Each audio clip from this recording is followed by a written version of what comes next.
طالب تروریست است؟ بله. گروه تروریستی است؟ گروه تروریست. و رئیس جمهور هم به این باور است؟ دقیق. رئیس جمهور به عنوان سرقماندان اعلای قوای مسلح 1 ثانیه در برابر طالب از فکر دیگه بجز از این که حاکمیت افغانستان حفظ شود و در برابرش هر کسی که بغاوت و پرخاش میکنه زده شود دریغ نکرد. 5000 تروریست رها کرد. ما پیشتر برات گفتم که قیمت است که ما به صلح میپردازیم. نه. اما در اصول من چرایش پسند نکردم. ما قیمت است که به صلح میپردازیم.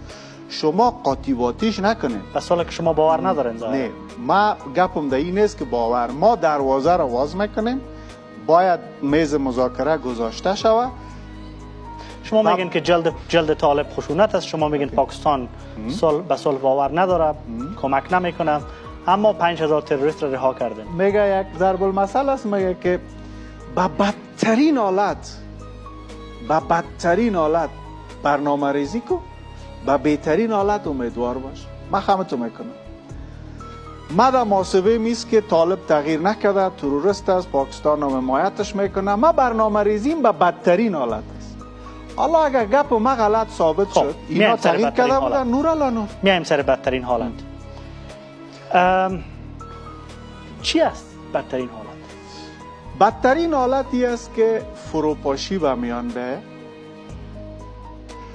و سرمایه از افغانستان فرار کنه.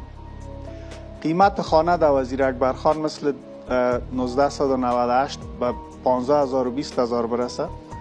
کثرتگرایی از بین بره. مردم به خاطر نداشتن ریش شلاق بخورن. افغانستان از نقشه سیاسی جامعه جهانی به حیث یک عضو مسئول و همکار حذف شود، به حیث یک نقطه سیاه بیاید، یک جنگ شدید داخلی برا بفته. چی میکنیم برای جلوگیریش؟ ما به خاطر که اینمی جلوگیری شود، ما با یک موقف بسیار استوار اصولی به مذاکره میریم که شما یک نمونهش یاد کردین.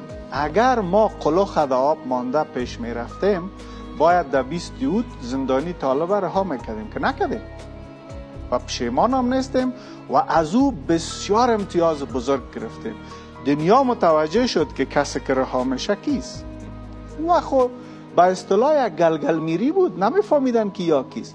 و مردم نیروهای امنیتی ما میخست میگفت که ملت افغانستان، ما قاتلین چیز در اختیار خود دارم، چارایی زنبق. مردم میگفتن این به خاطر آرامش روانی ما، شاید همی دروغ باشه. ولی طالب یک روز آمد در این مذاکره. امیدوار هستم که یک روز طالب همینجا به خودت پاسخ بده که تو در چارایی زنبق طالب 200 نفر کشتی، به خاطر چی؟ و قاتل از اونا رو هم رها ساختی از زندان، به خاطر چی؟ ببین، ما از این مقاومت خود، استادگی خود، دیپلماسی مستحکم خود، امتیازات معنوی بسیار زیاد به دست آوردیم. حالا که شما مثل گیلاس تا نیمه پر کردین، قصر بخش خالیش هم میبینین، او اختیار خود است دیگه. همون اصطلاح که میگه گیلاس نیمه پره، یگان تا نیمه خالیش هم میبینه، یگان تا نیمه پرشه. خود حق داری نیمه خالیش رو ببینی. حالا یک کمی از اینه خب با زیر تاکید ما پر ساختین، اگر نه خالی بود.